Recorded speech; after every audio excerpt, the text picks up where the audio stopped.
குணசாலியான ஸ்திரியை கண்டுபிடிப்பவன் யார் அப்படி நீதிமொழிகள் 31:10 சொல்றார். எழுதினவர் சாலமோன் 1000 கல்யாணம் பண்ணிட்டு சொல்றாரு, குணசாலியான கண்டுபிடிப்ப யாரப்பா, நான் கண்டுபிடிக்கல 1000லேயும் 1, நீங்களாவது கண்டுபிடிச்சலான்னு கேட்குறாரு. இது கேள்வி அல்ல, இதில் பதில் அடங்கி இருக்குது. குணசாலியான ஸ்திரியை கண்டுபிடிப்பவன் யார் என்பது கேள்வி அல்ல, குணசாலியான ஸ்திரியை கண்டுபிடிப்பது அரிது, அதான் அர்த்தம். ஆகவே அழகான பெண்ணை கண்டுபிடிக்கலாம், படித்த பெண்களை கண்டுபிடிக்கலாம், திறமை உள்ள பெண்களை கண்டுபிடிக்கலாம். குணம், நல்ல குணம் இருக்க வேண்டும், நல்ல பண்பு இருக்க வேண்டும் பெண்களிடத்திலே. நீங்கள் எல்லாரும் அப்படிப்பட்டவர்கள் என்று நம்பித்தான் நான் உங்களோடு பேசுகிறேன். குணசாலியான ஸ்திரியாக இருப்பது உங்களுடைய குடும்பத்துக்கு ஆசீர்வாதமாக இருக்கு. நல்ல சுபாவங்கள், நல்ல அன்பு, நல்ல தாழ்மை, நல்ல விட்டு கொடுக்கிற பல காரியங்களை நான் சொல்ல இருக்கிறேன். ஆகவே நல்ல பண்புள்ளவளாக இருக்க வேண்டும். சில சமயங்களில் நம்முடைய வாழ்க்கையில் அப்படி இயற்கையான நல்ல பண்புகள் இல்லாமல் இருந்தால் பெண்கள் நம்மை ஆராய்ந்து பார்த்து, ஆண்டவரே இந்த காரியங்களை எனக்கு குறை இருக்கிறதை பார்க்கிறேன், நீர் எனக்கு உதவி செய்யும் என்று கேட்டால் கர்த்தர் நிச்சயம் உங்களுக்கு உதவி செய்வார். எபேசியர் 5:22-24 புருஷனுக்கு கீழ்ப்படிதலை குறித்து சொல்லப்படுது. Obey your husband as you obey to God. தேவனுக்கு கீழ்ப்படுகிறது போல உங்களுடைய கணவருக்கு கீழ்ப்படியுங்கள் என்று சொல்லப்பட்டிருக்கிறது. ஆகவே அந்த obedience is better then sacrifice. ஒரு பெண் நிச்சயமாக கணவனுக்கு கீழ்ப்படுகிறத நான் பார்க்குறேன். நான் கிட்டத்தட்ட இப்போ இந்த 2006 சொல்கிறேன், கிட்டத்தட்ட சுமார் 50,000 குடும்பங்களுக்கு முகாம்கள் நடத்தியிருப்பேன் இப்படி, அல்லது அவங்களோட பேசியிருப்பேன், அல்லது அவர்களோட நான் கலந்து ஆலோசனைகள் கொடுத்துருப்பேன். இப்படி ஏதாவது ஒரு வகையில் இந்த 25 இயர்ஸில் கிட்டத்தட்ட ஒரு 50,000 ஃபேமிலிஸ் அவர்கள் என்னிடத்தில் பல காரியங்களை கதைப்பார்கள், பல காரியங்களை என்னோட பகிர்ந்து கொள்வார்கள், அதெல்லாம் சேர்த்து சொல்கிறேன். ஆக அநேக இடங்களை நாம் பார்க்கும்போது 100% பெண்கள் கீழ்ப்படிதல் உள்ளவர் தான் இருக்கிறான். அவங்களுக்கு அதை சொல்ல வேண்டிய அவசியம் இல்லை. Normally they submit themselves to the husband. சில இடங்களில் தான் அந்த பிரச்சனைகள் ஏற்படுகிறதை பார்க்கிறோம். ஒபே யுவர் ஹஸ்பண்ட் என்று சொல்லப்பட்டிருக்கிறது. நீதிமொழிகள் 14:1 புத்தியுள்ள ஸ்திரீ தன் வீட்டை கட்டுகிறாள் என்று இருக்கிறது. குடும்பம், மனைவன் என்ற ஒரு வார்த்தையில் மனைவி தான் இருக்குது, கனைவி என்ற ஒரு வார்த்தையில் கணவன் தான் இருக்குது. மனைவி, அந்த மனைக்கு அவதான் சொந்தக்காரி. ஆகவே அந்த குடும்பத்துக்கு கணவர் தான் ஹெட் ஆஃப் த ஃபேமிலியாக இருந்தாலும் அந்த மனைவி என்று வரும்போது அந்த மனை என்பது வீடு. அந்த குடும்பத்தை கட்டி எழுப்புவதில் பெண்ணுடைய பங்கு ரொம்ப முக்கியமானது. ஆகவே கணவனை கட்டி எழுப்புவதிலும் பிள்ளைகளை கட்டி எழுப்புவதிலும் பெண்களுடைய பங்கு விலையேறப்பெற்றது. ஆகவே சகோதரிகள், உங்களுடைய வீட்டை கட்டி எழுப்புவதில் உங்களுடைய பங்கை நிறைவேற்ற வேண்டும். she will be a prudent wife. புத்தியுள்ள மனைவிங்கிறதுக்கு நீதிமொழிகள் 19:14 சொல்லப்பட்டிருக்கிறது. புத்தியுள்ள மனைவியோ கர்த்தர் அருளும் ஈவு என்று இருக்கிறது. ஆங்கிலத்தில் she will be a prudent wife என்று இருக்கிறது. ஆகவே நல்ல ஞானமான பெண்களாக, நல்ல குடும்பத்தை அருமையாக நடத்தக்கூடிய நல்ல பெண்களாக உருவாக நீங்கள் உங்களுடைய குடும்பத்தை நடத்த வேண்டும். புத்தியில்லா ஸ்திரீ தன் குடும்பத்தை வீட்டை இடித்து போடுகிறாள் என்று வருகிறது. அப்படிப்பட்ட பெண்களாக இருக்கக்கூடாது. நீங்கள் குடும்பத்தை கட்டி எழுப்புகிற பெண்ணாக இருக்க கர்த்தர் உதவி செய்வாராக. எல்லா விதத்திலும் கணவனுக்கு நீங்கள் ஒரு நல்ல ஹெல்ப் மேட்டாக இருக்குன்னு சொன்னேன். சில பெண்களை பற்றி சொல்லும்போது நீதிமொழிகள் 21:9 சொல்லும்போது கோபக்காரியம் சண்டைக்காரியமான பெண்ணோடு குடியிருப்பதை காட்டிலும் என்று இருக்கிறது. சில பெண்கள் கோபம் அவர்களுக்கு வந்து விடுகிறது, அதிகமாக வந்து விடுகிறது. பொதுவாக என்னுடைய ஆராய்ச்சியிலே அதிகமாக கோபப்படுறது பெண்கள் தான்.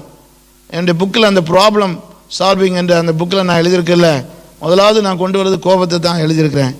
ஆண்களிடத்தில் தான் அது அதிகமாக இருக்குது, ஆனால் சில பெண்களிடத்திலும் அது இருக்கிறதை நான் பார்க்குறேன், நான் காண்கிறேன். ஆகவே சில பெண்கள் அப்படி இருக்காங்க. அவங்களுக்கு வீட்டு பின்னணியங்கள் அதுக்கு ஒரு காரணமாக இருக்கலாம். இங்கே சொல்லப்பட்டிருக்கிறது, ஒரு பெண்ணு குணசாலியான பெண்ணாக இருக்கிறதில் அவள் சண்டை போடாத பெண்ணாக இருக்க வேண்டும். அந்த சண்டை போடுற பெண்களை பற்றி சொல்லும்போது அவர்களால் வீட்டில் நிறைய பாதிப்புகள் ஏற்படும். ஆகவே கோபக்காரியம் சண்டைக்காரியமான பெண்ணோடு குடியிருப்பதை காட்டிலும் வனாந்திரத்தில் குடியிருப்பது நல்லன்னு 21ஆம் சங்கீதம் 19ஆம் வசனத்தில் சொல்ல, சண்டைக்காரியம் கோபக்காரியமான ஸ்திரீயுடன் குடியிருப்பதை காட்டிலும் வனாந்திரத்தில் குடியிருப்பது நலம். 21 நீதிமொழிகள் 21:19 அதிலே 9 சொல்லியிருக்க. நீதிமொழிகள் 21:9 சண்டைக்காரியோடு ஒரு பெரிய வீட்டில் குடியிருப்பதை காட்டிலும் வீட்டின் மேல் ஒரு மூலையில் தங்கியிருப்பதே நலம். சிலர் மேலே மாடி கட்டுறது காரணமே அதுதான்.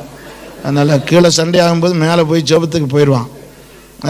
ஒரு வீட்டில் மேலே மூலையில் தங்கியிருப்பதே நலம் அப்படி. ஏன்னா அவருக்கு வனாந்திரத்துக்கு போக முடியலை, வனாந்திரம் இல்லாதனால வீட்டிலே மேலே கட்டிடுறார். அதை வீட்டு மேலே இருப்பதே நலன் இருக்குது. பெண்கள் வரும்போது அதே போல் தாம்பத்திய உறவை பற்றி பின்னால் நேரம் இருந்தால் சொல்லுவேன். பெண்களுக்கும் ஆண்களுக்கு வரக்கூடிய பல பிரச்சனைகள் ஒன்று இந்த உறவில் பாதிப்புகள் ஏற்படுகிறது. அதுவும் எல்லா குடும்பங்களிலும் இருக்குன்னு சொல்ல முடியாது. சில குடும்பங்கள் இருக்குது, அதுக்கு பல பின்னணியங்களும் இருக்கிறது. கணவனுடைய போக்கு சரியில்லாதனால இருக்குது. சில பெண்களுடைய அந்த அவங்களுடைய மென்டல் ஆட்டிடியூடெல்லாம் இருக்கிறது. இதனால் தாம்பத்திய உறவிலே பாதிக்கப்படுகிறது இருக்கிறது. ஒரு ஆணுடைய எதிர்பார்ப்புக்கு ஒரு பெண்ணுடைய எதிர்பார்ப்புக்கு வித்தியாசம் இருக்குது. ஒரு ஆண் பெண்ணிடத்தில் எதிர்பார்க்கிறது தாம்பத்திய உறவிலே தன் மனைவி தன்னை திருப்திப்படுத்துன்னு நினைக்கிறான். ஆனால் பெண்களுக்கு அவங்களுக்கு அது நம்பர் 1 அல்ல. தன்னுடைய கணவனுடைய அன்பு, அவனுடைய பாசம், அவனுடைய பராமரிப்பு நிமித்தம் தான் அதுக்கப்புறம் அது இயற்கையாக அவளுக்கு அதில் ஒரு சந்தோஷம் உண்டாகிறது. இந்த சில கணவர்கள் சரியில்லாத ஆட்களை திருமணம் பண்ணனால அவங்க இதில் ஒத்துழைக்கிறது இல்லை. இதனால் பெண்களாலே பாதிப்புகள் ஏற்படுகிறது.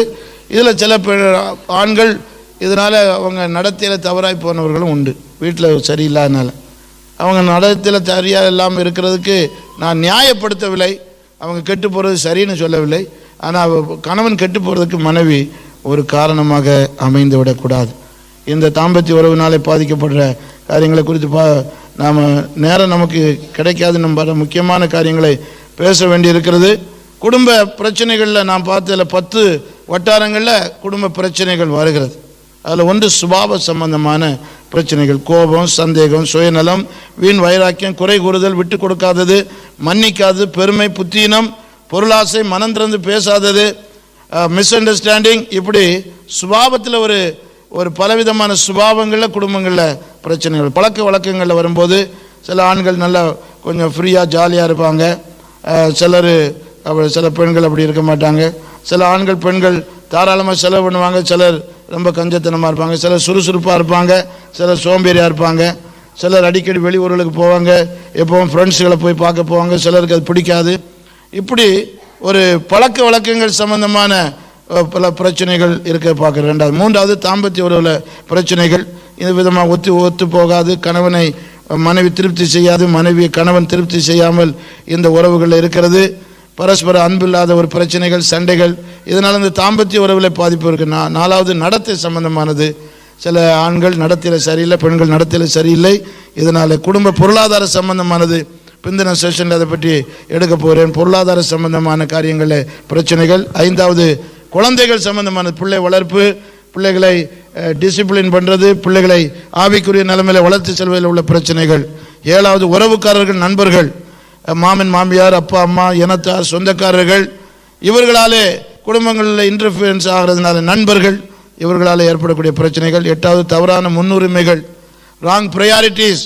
இதனாலே குடும்பங்கள் பாதிக்கப்படுகிறது. சரியான காரியத்தை சரியாக செய்யாதபடி ராங் ப்ரையாரிட்டிஸ் கொடுக்கும்போது எதை முன்னால் செய்யணும் எதை பின்னால் செய்யணுங்கிறது இல்லாமல் ஏற்படுகிற பிரச்சனைகள் இருக்கிறது. அப்புறம் நம்பிக்கை, விசுவாசம், உபதேசம் சம்பந்தமானது.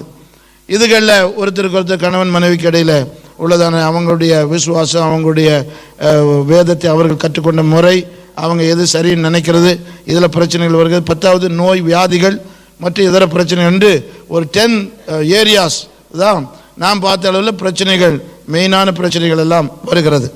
இவள் எல்லாவற்றையும் நமக்கு பேசுறதுக்கு நேரம் இல்லை. இப்பொழுது நான் இதோடு நிறுத்தி கொள்ள விரும்புகிறேன். நாம் நிறுத்தி கொண்டு நாம் இப்போ கண்களை மூடி ஜெபம் பண்ண போகிறோம்.